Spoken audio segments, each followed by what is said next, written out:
Matthew chapter 19.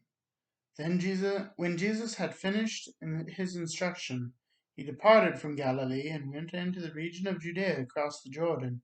Large crowds followed him, and he healed them there.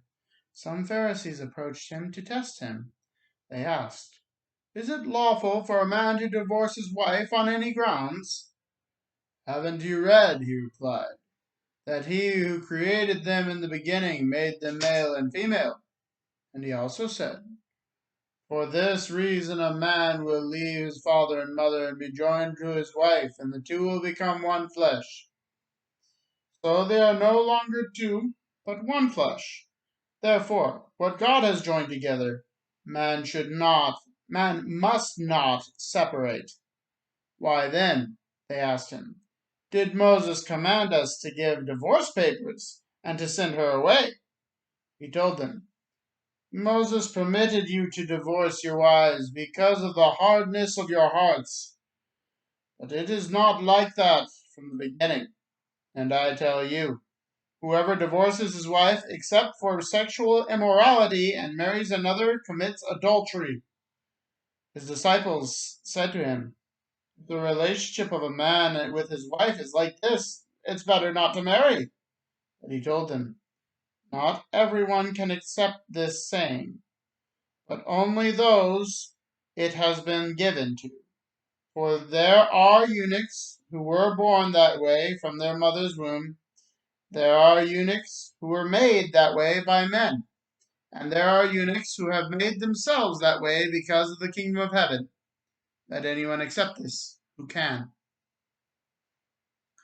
Then children were brought to him, so he might put his hands on them and pray. But the disciples rebuked them.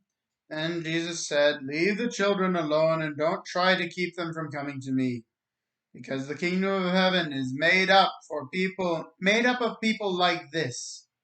After putting his hands on them, he went on from there. Just then, someone came up and asked him, "Teacher, what good must I do to have eternal life?" "Why do you ask me what is good?" he said to him. "There is only one who is good. If you want to enter into eternal life, keep the commandments." "Which ones?" he asked him. And Jesus answered, "Do not murder, do not commit adultery, do not steal, do not bear false witness, honor your father and mother, and love your neighbor as yourself." "I've kept all of these," the young man told him. "What do I still lack?" "If you want to be perfect," Jesus said to him, "go, sell your belongings and give to the poor, and you will have treasure in heaven. Then come follow me."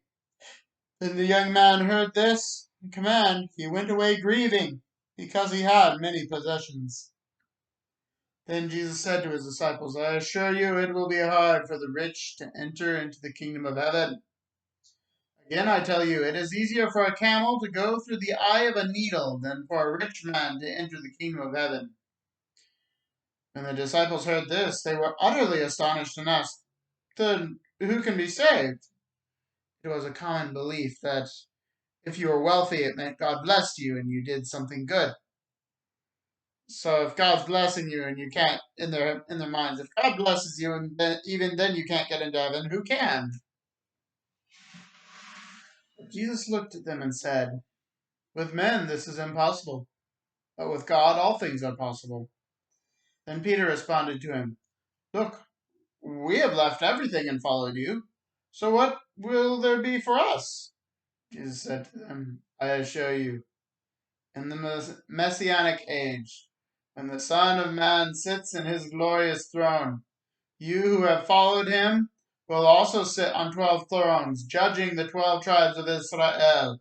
And everyone who has left houses, brothers or sisters, father or mother, children or fields, because of my name, will receive 100 times more and will inherit eternal life. But many who are first will be last, and the last first." Chapter 20.